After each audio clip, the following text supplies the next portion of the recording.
Why do people mock God? ሰዎች ምንም አይነት ቅጣት እንደማይከተል በማሰብ በእግዚአብሔር ላይ ለምን ያሾፋሉ?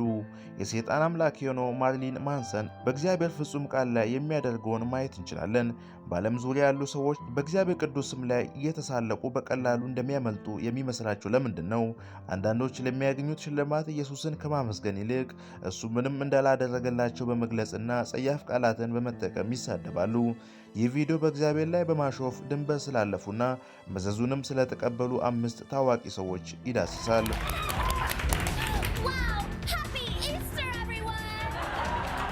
Why do people think it's okay to ኮኖር ማክግሬጎር በዓለም ላይ ታዋቂ የሆኑ የድብልቅ ማርሻል አርት ኤምኤምኤ ተወዳዳሪዎች አንዱ የሆነው ኮኖር በሚሊዮን የሚቆጠር ዶላር ያተረፈና የዓለም ሻምፒዮን ነው።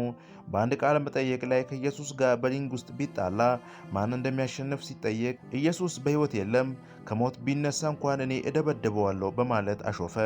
ከዓመታት በኋላም ከዳስቲን ፖሪየር ጋር ባደረገው ፍልሚያ ላይ በደረሰበት ያልታሰበ አደጋ ቁርጭምጭሚቱ ተሰብሮ የሙያ ሕይወቱ ሊያበቃ ችሏል።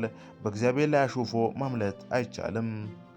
ኪደር ላማር ታዋቂው ራፐር ላማር ከ8000 በላይ አልማዞችን ያሉበትን የሸዋ አክሊል አሰርቶ አድርጓል። ይህንን ያደረገው ከታላላቅ ነቢያት አንዱ የሆነውን ኢየሱስን ለመወከል እንደሆነ ቢናገርም በሌላ በኩል ግን እጅግ ጸያፍና ጾታዊ ይዘት ያላቸውን ዘፈኖችን ይፈጥራል። ኢየሱስ የሸዋ አክሊልን ያደረገው የእኛን ኃጢአት ይቅር ለማስባል የራሱን ራስ በማስወጋት ሲሆን፣ ራፐሩ ግን ለራሱ ዝናና ክብር ለማምጣት ተጠቅሞበታል። ባራክ ኦባማ ፕሬዝዳንት ሆነው ሲሾሙ መጽሐፍ ቅዱስ ላይ እጃቸውን ጭነው ቃለ መሐላ ፈጽመዋል። ነገር ግን በተግባር የእግዚአብሔር ቅዱስ ትእዛዛት የሚቃረኑ ነገሮችን ይደግፋሉ። በእግዚአብሔር ቃል ላይ እጅን ጭኖ ቃል ኪዳን ከገቡ በኋላ የእሱን ስም የሚያሰድቡ ነገሮችን እንደ ጽንስ ማቋረጥ ማበረታታት፣ ጋብቻን ማፍረስና የተመሳሳይ ጾታ አራማጆችን በኃላፊነት ላይ ማስቀመጥን ማራመድ እጅግ አደገኛና የሚያስፈራ ድርጊትን በተግባር ላይ ውለዋል። ሊሊ ናስ በዘመናችን ታዋቂ የሆነው ይህ ራፐር በእግዚአብሔር ስም ላይ ማሾፉን አጠናክሮ ቀጥሏል። ጂ ክራይስት በተሰኘው ሙዚቃ ቪዲዮ ላይ በሰማይ ሆኖ አጭርና አሳፋሪ ልብስ ለብሶ መስቀል አንጠልጥሎና ጸያፍ ቃላትን እየተጠቀመ ይታያል። በሌላ ትዕይንት ከሴጣን ጋር ቅርጫት ኳስ ሲጫወት ሴጣን 666 ምልክት ያለበትን ጫማ አድርጎ ይታያል። ራፐሩን በመስቀል ላይ ተሰቅሎ ጌታችን ኢየሱስ ክርስቶስን ያንቋሽሻል። እግዚአብሔር ሰዎችን ለኃጢአታቸው ምኞታቸው አሳልፎ መስጠቱ እጅግ ከባድ ፍርድ ነው።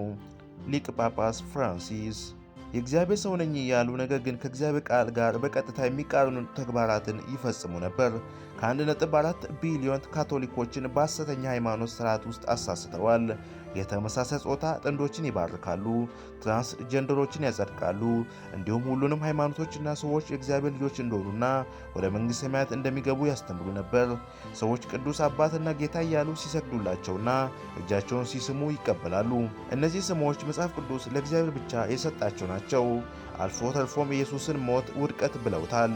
መጽሐፍ ቅዱስ ግን የኢየሱስን ሞት በሰይጣንና በሞት ላይ የተቀዳጀ ታላቅ ድል መሆኑን ያስተምራል። መጽሐፍ ቅዱስ ለሚያስተምሩ ሰዎችም የጠነከረ ፍርድ እንዳለ ያስጠነቅቁ ነበር።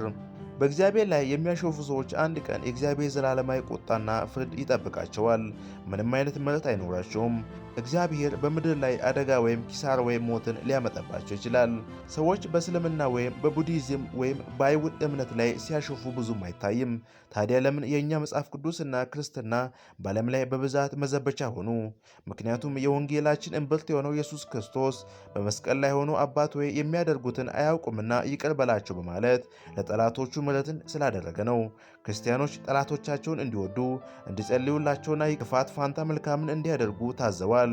በክፋት አጸፋን ስለማንመልስ በዓለም ቀላል ኢላማ ሆነናል። እውነታው ግን ሁላችንም በሆነ ወቅት የእግዚአብሔር ጠላቶች ነበርን። በእሱ ላይ አሹፈናል። ነገር ግን እግዚአብሔር እንደ ነጻ ስጦታ ልጁ ኢየሱስ ክርስቶስን ላክልን። ኢየሱስ ክርስቶስ በመስቀል ላይ ደሙን በማፍሰስ በእኛ ላይ የነበረውን የሞት ፍርድና የኃጢአት ዕዳ ሙሉ በሙሉ ከፈለ። በእግዚአብሔር ላይ ላሾፉ ሰዎችም ሆነ ለዓለም ብቸኛው የመዳኛና ከሲኦል የማምለጫ መንገድ የኢየሱስ ክርስቶስ ወንጌል ብቻ ነው። ከሱ ውጪ በሌላ በማንም መዳን አይቻልም።